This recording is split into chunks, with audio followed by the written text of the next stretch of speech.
Good day, good morning, good evening, good night. I have no better way to start this. I wish I had a better catchphrase, something that was jumpy. You know, you could jump straight into it. It sounded cool. Meanwhile, I've got technical camera issues. Here we go. Yes, gang, here we are. Good whatever hour you're in. And thanks very much for jumping on this morning. I've got a few things on the palette that I'd like to discuss this morning. If you see from the thumbnail, which I'm very proud of, because AI does cool stuff like making xenomorphs hold awards while giving the thumbs up and smiling. You know, back almost a year ago, that would have taken an hour or two to make in Photoshop and probably wouldn't have done as good a job as that ended up being. Like, that looked great.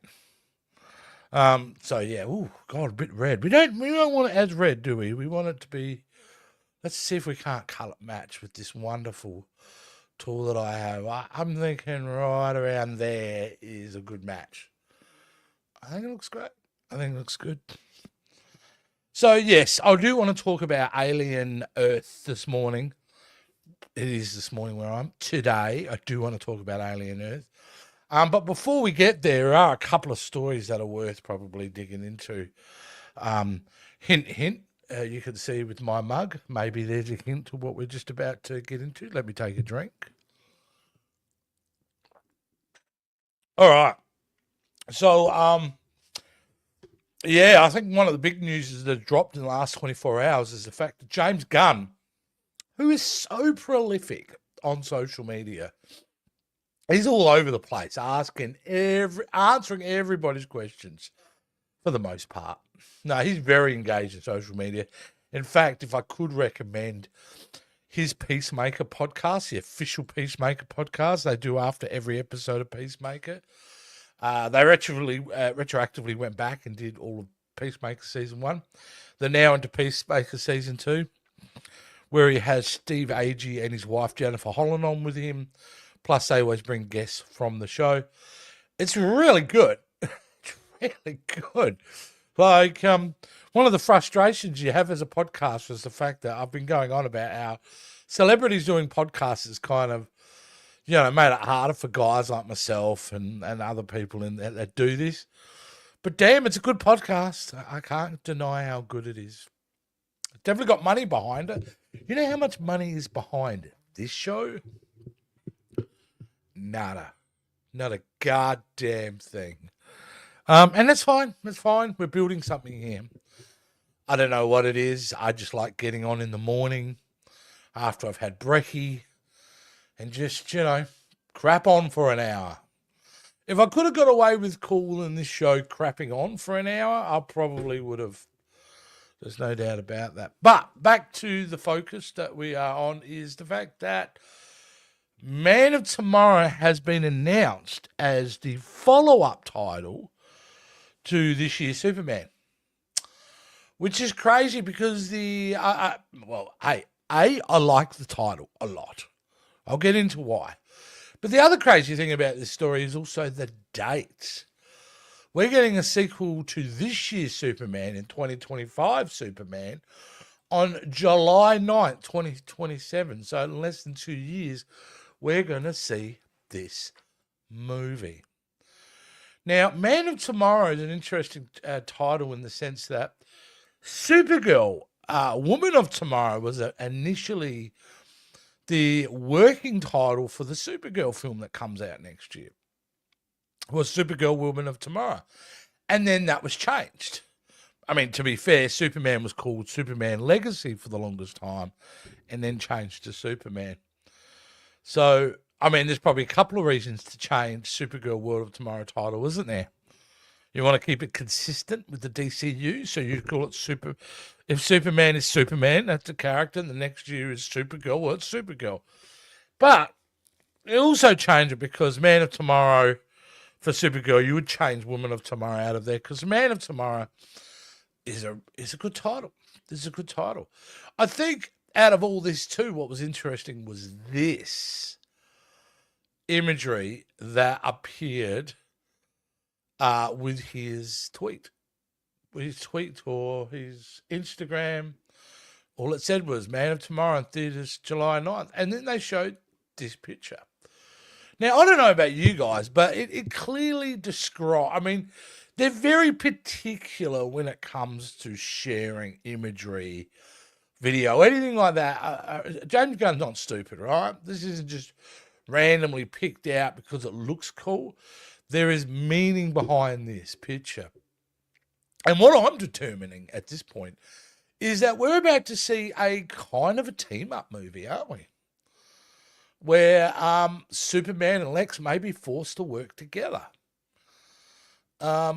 Which is an interesting direction to go, and certainly in the comics. So, and we see the iconic green mecha suit that Lex is wearing, which is great, which means, any questions. Like, I had a criticism about the film this year going, it would have been great to see Lex in the suits. But, James Gunn, he's on top of it. He clearly has thought about that and go, no, we're going to feature a whole freaking film around that suit. Not that I think that's what the plot is, but it is a team-up movie. It is kind of a buddy movie, which also indicates to me then we've got a scenario where, he had said the sequel was not really going to be a Superman sequel, more of a Superman family sequel. So we could see Lex, Superman, Supergirl, Crypto, all working together to fight something else, which would be a lot of fun if they're going to go that direction. And one of the genius moves about Superman this year was the fact they quickly, rather than having to slowly reveal aliens exist and this happens and that happens, no, Superman was brilliant because it just jumped straight into the fact that, yes, metahumans have been around 300 years. They've kind of just answered all that. So with a thing like this, we know Lex, right? We know Superman from the Superman film. And this seems to be a very fresh, interesting take to focus the sequel on being kind of a team-up film called Man of Tomorrow. Great stuff. I mean, honestly, I know people have had its criticisms about Superman the movie, but that was one of the films this year, and there's been a couple, but that film especially kind of hit me in a way that I was not expecting. It got quite emotional for me. Good morning, sir. How are you? It's a bit chilly out there today, isn't it, mate? I hope you're having a good day at work. I hope it's an easy day at work for you, oddball. Because I used to call Fridays fuck off Fridays. You get in my way, you can fuck off. So I hope your day's going well. Back to this, because I'm digging this. No, it really struck me emotionally, the first film. I think it was about, like, don't get me wrong, my son, who's almost 30, I'm really proud of that boy, just because he's just grown up to be such a great man. Like, amazing ethics and morals, and, would put himself out to help someone else, So I always looked at him as kind of like my Superman figure, even though, he's too lazy to go save a cat from a tree. No, he's a good man. And then, so when I saw Ma and Pa Kent in that movie, it felt like our relationship with our son, me and my wife's relationship with my son. I have no real credible thing. I'm sure anyone could pick that argument apart, and you're probably right. We've got nothing like that. But it struck me emotionally. I thought it was a great film. I enjoyed it. And I can't wait for the sequel. So, yay for there being a Superman film, a super family film every year for the next 3 years. We've had Superman this year. We will have Supergirl next year, and then we will have Man of Tomorrow the year after. So we're starting to see what James Gunn is doing here. We're definitely, he's all on the Supes family at the moment, for sure. Pants Off Friday. Woodwood, I like my description of Friday better, I got to say. I'm a big believer in fuck off Fridays. What can you say? All right, moving on from that. Let's get away from that. Oh boy. I watched Star Trek last night, the new episode of Star Trek. I think anyone that knows me online knows I have not been a fan of the season so far. I've been highly critical. In fact, I'm going to be some guests on a couple of shows based on my hatred for this season. But I'm not going to give away everything here, because if you want to see my full review, you're going to have to tune in tomorrow night. Tomorrow morning here in Australia, but it will be Friday night in America at 9 p.m, where I co-host Captain's Quadrant, and I will be definitely spilling the goss of what I thought about that. Put it this way, I liked it, some of it, but, they went straight for the butthole without any lube. They just went for it. I was liking it up to the part that they wanted to go for the butthole, and then wasn't big of a fan. So Star Trek really has a lot of problems. And certainly some of the rumors that are coming out around that are pretty wild. But you can hear me on Captain's Quadrant do that tomorrow morning, Adelaide time, because, this is where I live, at 10:30 a.m. I will be going live with my good friend Jason Roy Gaston. It's a very special episode too, because we're going to be paying tribute to someone very special that night. One of our, and I'm sure I can say this publicly, one of the host of the show, and a guy I've known for a while. His mum unfortunately passed away recently, which was really, really sad. So he won't be on the show this week, so we'll be dedicating it to his mum, who was just lovely, an amazing woman. Her nickname was Cosmic Space Mum. Why? Because this was a mum who would watch her son's podcast every week. And I used to give him crap so much about that, but it's so sweet, isn't it? And how many mums out there do you know that would do that for their 40-year-old son, watch him podcast every week? And don't get me wrong, guy's he works, he's married, he's raising a couple of kids, like his life's together. So it's not like he's living in the basement or anything like that. No, he's doing really well for himself. But it was a beautiful thing. She was a wonderful woman. Like I said, she was affectionately known as Cosmic Space Mum. We're going to be paying tribute to her.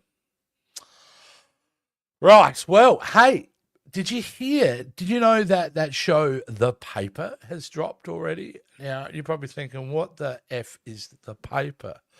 Now, I think it's fair to say that the show The Office is up there in the pantheon of the great sitcoms of the modern era. I don't think that's me going over the top and saying that. I think everybody universally loves The Office, both versions, English and American. They both have their strengths. Well, wouldn't you know it, they've gone ahead years later, when no one was asking for this, by the way. No one was clamoring for this. But they've done a spin-off series now of The Office called The Paper.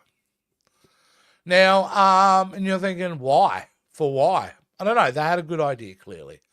But The Paper doesn't star any of the people from the actual Office except for one.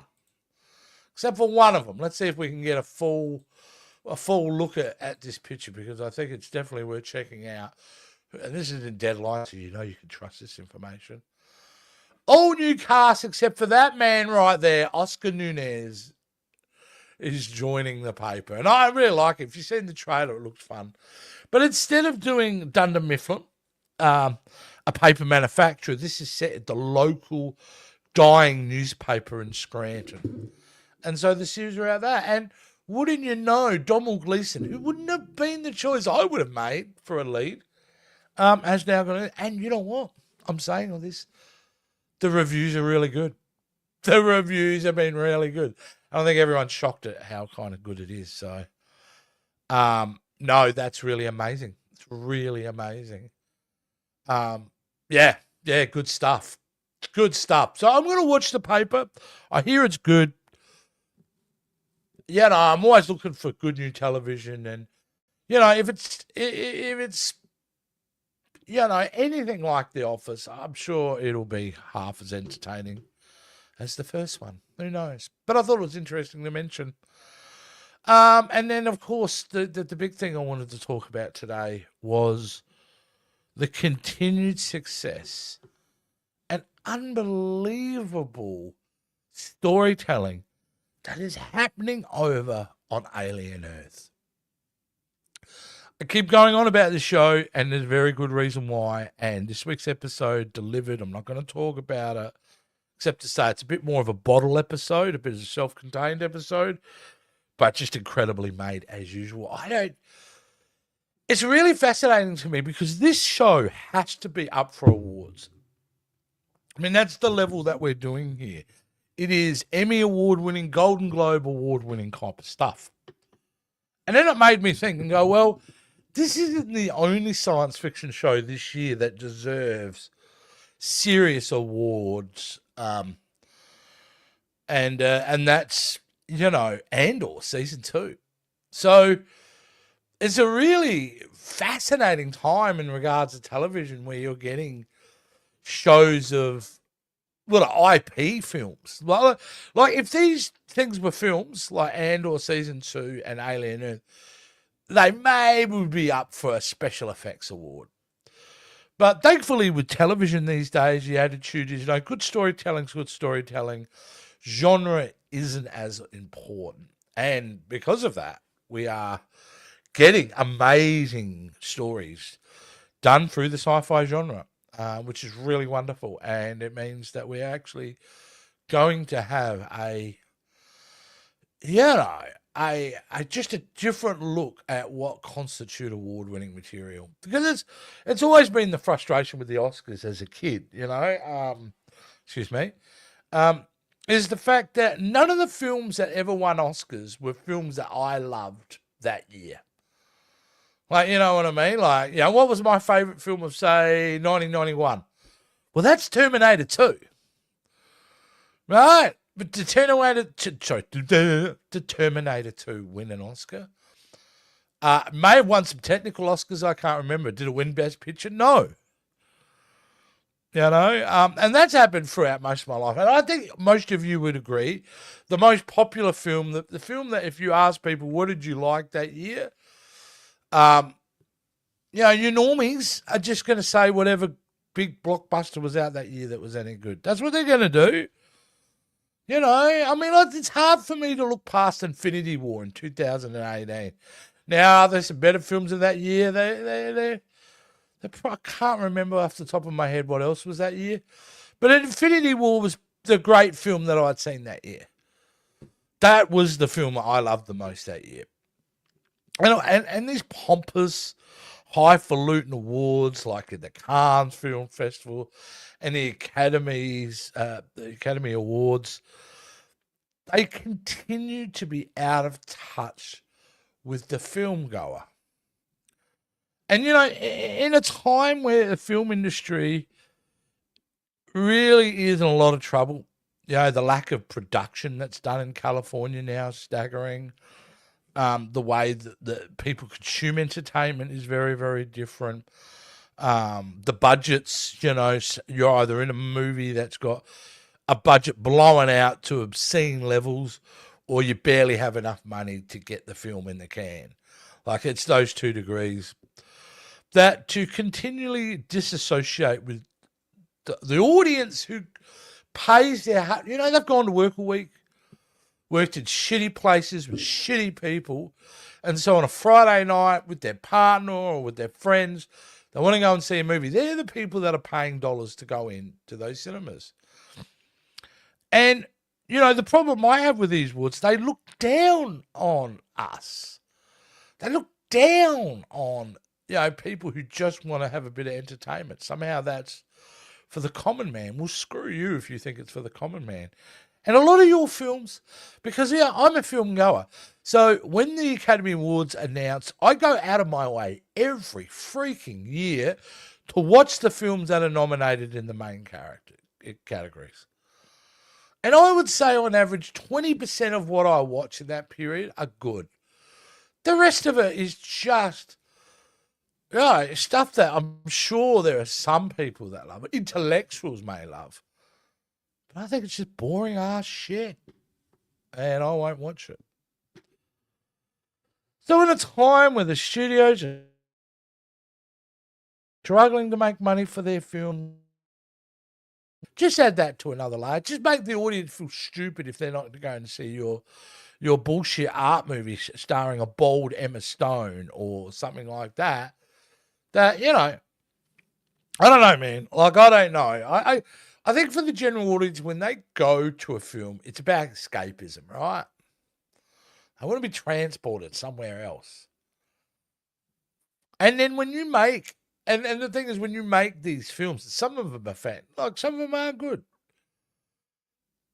You know, it's hard to spend that type of money on that type of film because you don't want to go into a movie and come out feeling, most of the time, feeling worse than what you were when you went in, you know? Not intentionally anyway. So it's hard, isn't it? Because you're not going to go, like back in the day when you didn't have, you know, movies at your fingertips at all times, like even in the VHS DVD era, it wasn't like those movies would come out instantly. You'd have a gap between it ran at the cinema and then you'd have a gap and then it would be released on a format that you could rent or own. But now we literally don't have that. We really don't have that. So, you know, back when it wasn't as easy to see these films, maybe you'd go and see it. After a 4 or 5 week run at the cinema, you might go, oh, yeah, I'll go and see Chasing Amy. Something like that. You know, and that film with them would benefit from that. They benefit from an audience who'd seen everything because you had less movies released too. And also films could succeed on word of mouth. That meant if you had the movie at the cinema for a long period of, you could have like E.T. In Australia, E.T. ran for almost 2 years at the theatres. 2 freaking years it ran at the theatres. So, like, obviously, a lot of the financial strength of E.T. came word of mouth. So the longer you have movies on at the cinema, word of mouth can become a really powerful asset for you when it regards to building knowledge around your movie. Something, you know, you could do in those heydays. Now you don't really, you know, because studios don't even have a lot of faith in the material they make. That's why a lot of stuff goes straight to streaming. You know, I can't imagine a world where you're going in intending to make a movie. You're making it for theatrical release, are you not? And then at some point, I assume the executive level turns around and goes, we'll release this straight on streaming. Means the studio doesn't think this sucker can make money. That's what it thinks. That's what they're thinking. He's not going to make any money, so, you know, why waste all the marketing dollars and the effort to try to get an audience in? It's a different world. You know, now it's not about that, you know. But it's not all doom and gloom because I don't want to sound like that. You know, there's lots of silver linings that have come out of this. But it isn't on time. And I know I go on about it and it is an obsession of mine. I can't deny it's not an obsession. But I think we're in a very special time where we've seen the industry massively shift. I mean, the industry in its sense had been the same for 100 years, right? The way movies work. You make a movie, it gets released at the cinemas for a while, then, you know, then that's it. And then, you know, obviously different formats come in. But that system has worked for 100 years. But it's not now. It's evolving into something else. And I think that's what my obsession is. What is it evolving to? Evolving to. And before you thought, oh, physical media is going to kill the industry. Streaming is going to kill the industry. But I've come to the realization and the truth that who's going to kill the industry are people like myself and people like you. And we don't want to kill the industry, but we're killing it. Why? Because of these. We've all got a cinema and a TV studio in our hands. Our attention spans to consume media is shorter and shorter and shorter. Doom scrolling is great evidence of that. Who doesn't doom scroll sometimes? I doom scroll. I get into a zone, and before you know it, you've lost time. Mass amounts of time. Doom scrolling shit. So attention spans to sit down and watch a 3-hour film. I mean, like my favourite trilogy, probably my favourite trilogy of all time, is not Star Wars, believe it or not. It's the original Lord of the Rings trilogy, the extended editions. I consider them almost beyond cinema. Something very special. Now, I love those films. But even now, even in the last 10 years, my love of the films has kind of not changed. I still think they are the best trilogy ever made. But my willingness to jump in and watch 4-hour versions of those films, really tough. Like, I am not generally committed to do that, you know, which is odd, which is sad. I think the other thing that is very dangerous to the industry is AI. Now, we talk about that from a consumer level. How much fun is that going to be? You know, you'll be able to input, go, I want to see a sequel to, you name your film, right? You name the film. You're going to be able to write a prompt and it will produce that film specifically designed from you based on premium algorithm that have been created and cultivated based on your previous searches. So it'll know your taste and then it'll just spit out the film for you. I think we're a long way away from that doing from a live action aspect. But if you're in the animated world, you'd be pissed right now, wouldn't you? Because, like, let's face it, graphic artists, like, their job's almost gone, right? Because you can create an AI. And if you're an animator, how hard is it now to take a image that's drawn by AI and then ask the AI to then animate that image? Is very easy. So I think the first version of this destruction we'll see in an animated way. That's oddball. Still watching. I'm glad I'm not just yelling into a tunnel, which sometimes this feels like. He said, hey, remember Peter Jackson's film Bad Taste? Classic. I do. And that's the thing that, you know, especially in America, they don't realize. Peter Jackson was a very well-known filmmaker way before he did Lord of the Rings. He was. There was Bad Taste. I think Brain Dead was another one. There was about 2 or 3 of those really schlocky horror films that he did, which were fantastic and creative. He also did The Frighteners with Michael J. Fox, which was really great. He already. Heavenly Creatures was one of his films too. That's super creepy. But yeah, he was already famous before he even made Lord of the Rings. You know what I mean? So here in Australia, we knew him. But yeah, he went on to be, you know, visionary director who never really has hit the highs of those 3 films since. He's tried a couple of times. I mean, I don't want to be uber critical, but that Hobbit trilogy is not good. It's not good. His King Kong was, yeah, it was okay. Yeah, but he hasn't really done a lot besides that, you know. Bit of a shame. But as for Bad Taste, who doesn't love that film? That dude is holding on his whole skull by a headband. Just kind of weird. The fact it was alien stuff. Meet the Feebles. What about Meet the Feebles? You know, we had an R-rated Muppet kind of movie thing with Melissa McCarthy in that a few years ago. But if you really want to see the first ever R-rated Muppet puppet type of film, you got to check out Meet the Feebles. That thing is horrifically gross and awesome at the same time. So definitely recommend that one. Definitely recommend that one. Now, I'm in a bit of pain this morning, I'll be honest with you. Not physical pain. This is more emotional pain this morning. I'm one of these rare nerds that actually likes sport as well. And here in my hometown, the Crows, yep, just like from that show Smallville, the Crows. No, the Crows is a big AFL team here. And we were getting into finals time, which is like a round robin knockout. It's a hard thing to explain.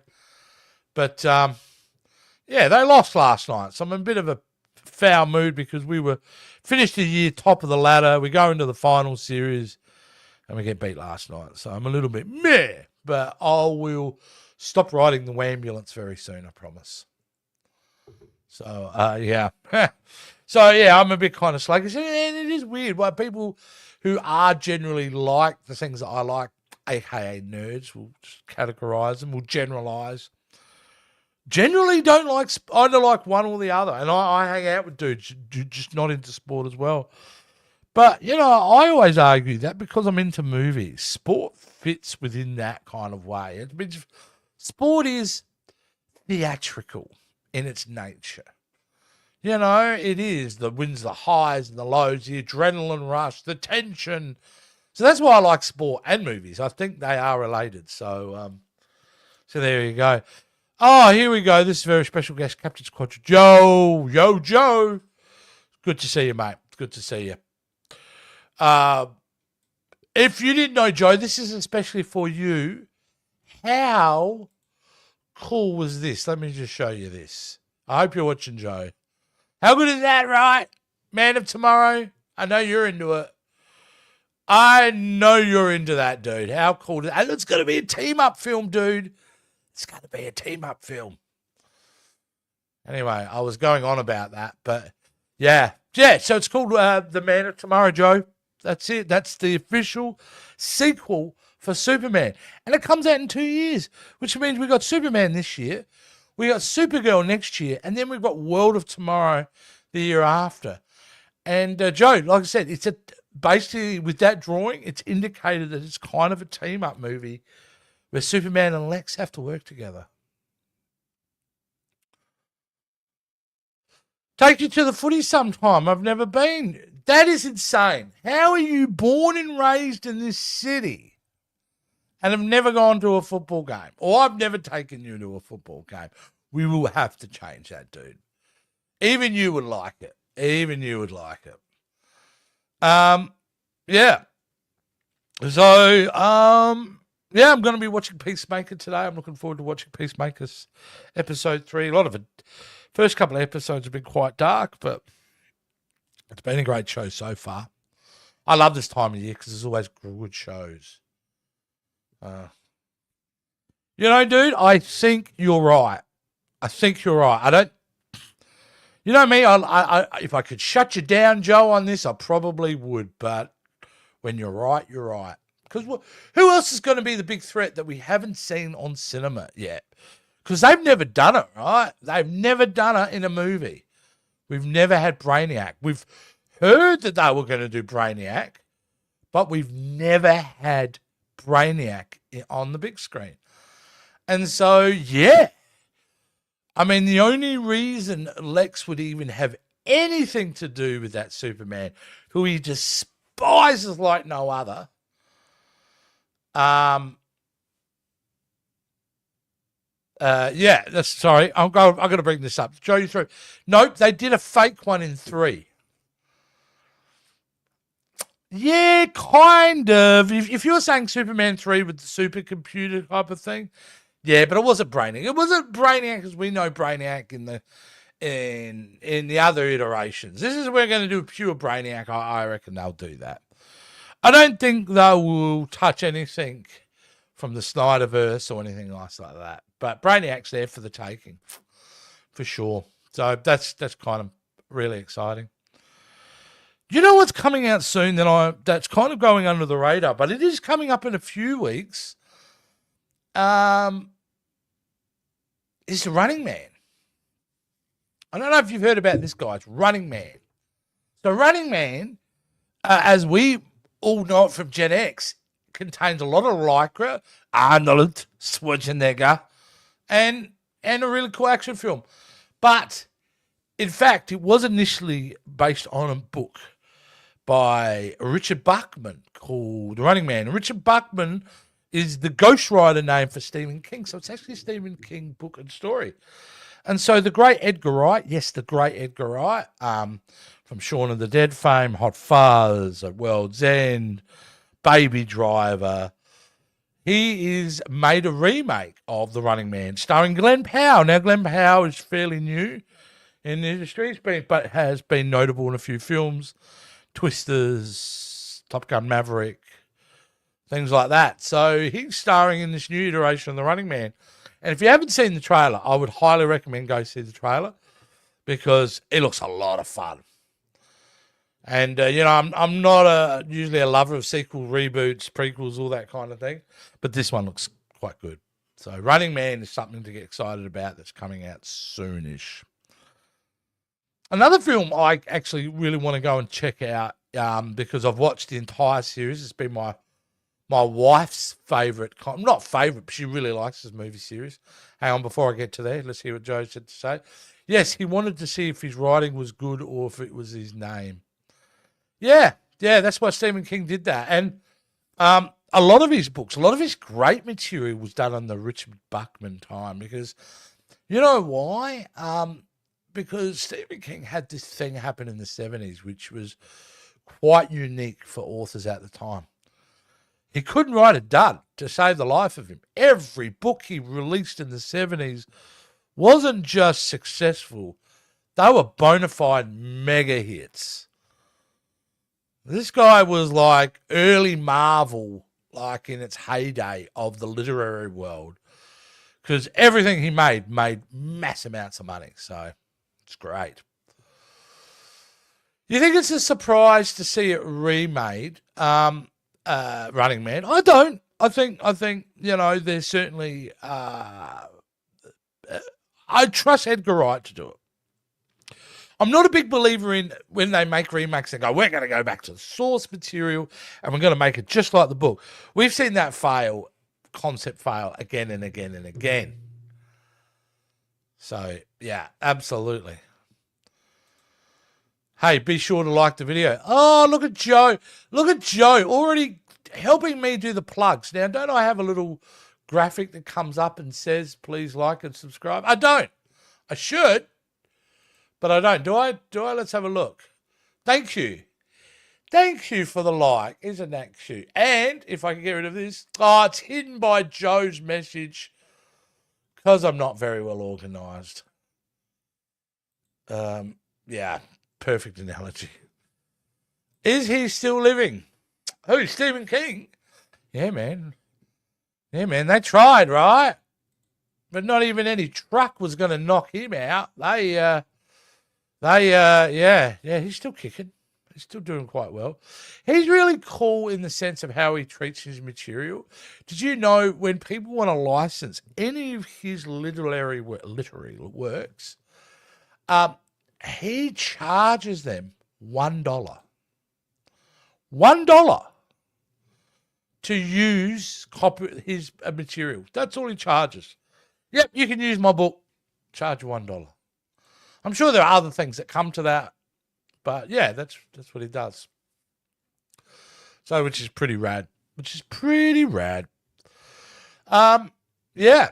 So this, the film series my wife loved and I wanted to talk about, and I like, it's the Conjuring series.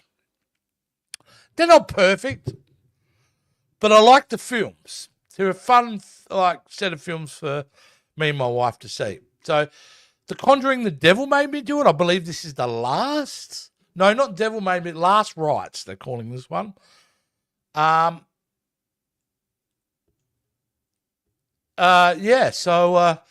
sorry, I'm getting distracted by all these messages. See, I'm reading them rather than reading them live. I'm pausing and reading them, and then I put them up. It's a dumb idea. I need to shake that out. But The Conjuring, Last Rites, looks a lot of fun. I can't wait to see. I think it's going to be really good. Dude, really?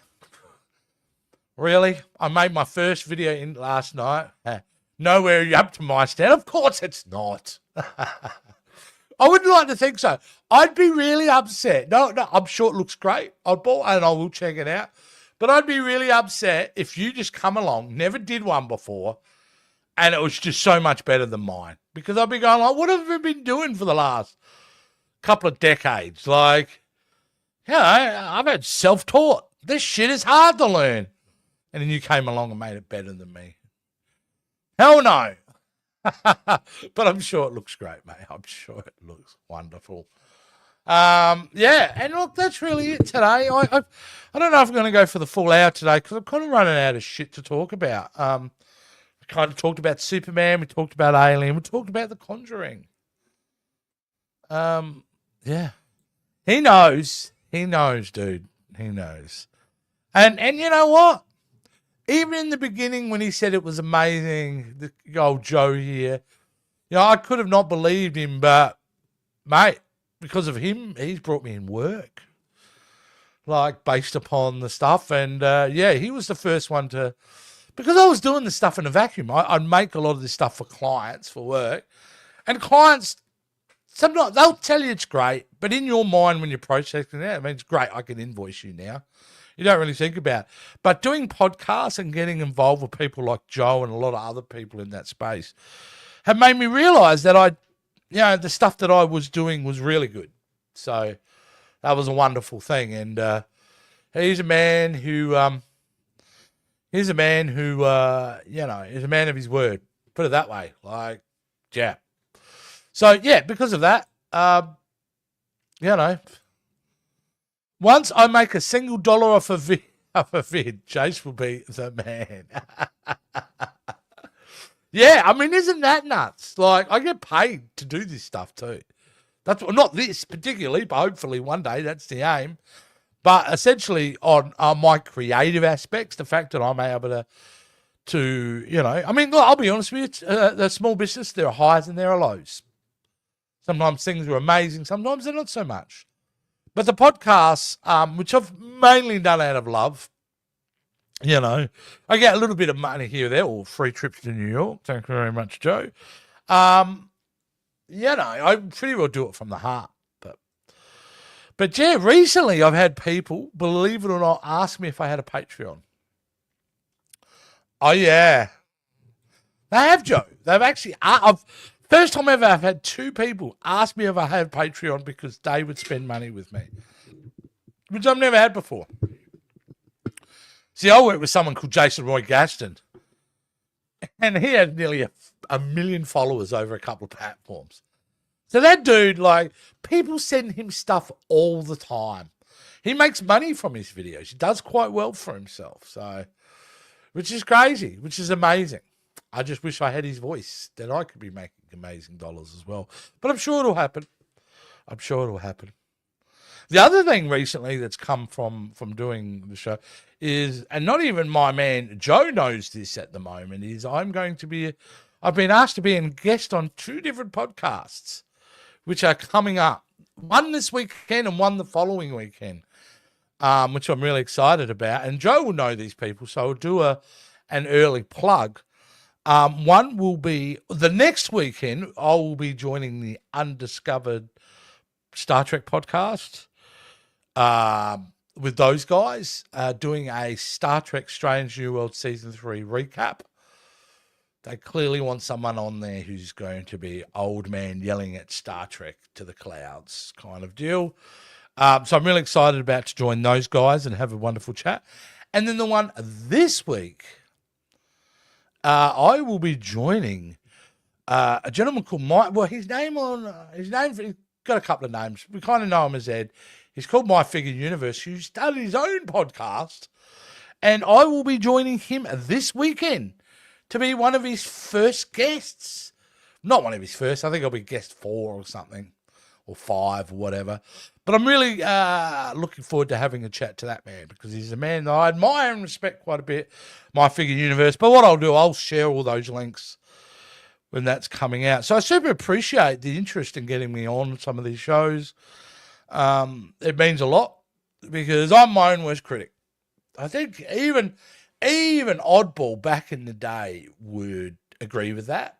He would say, because he knew me in the 90s, that I could be a very insecure SOB around my talents. I never thought I'm ever good at anything. So I'm always shocked when people enjoy my stuff.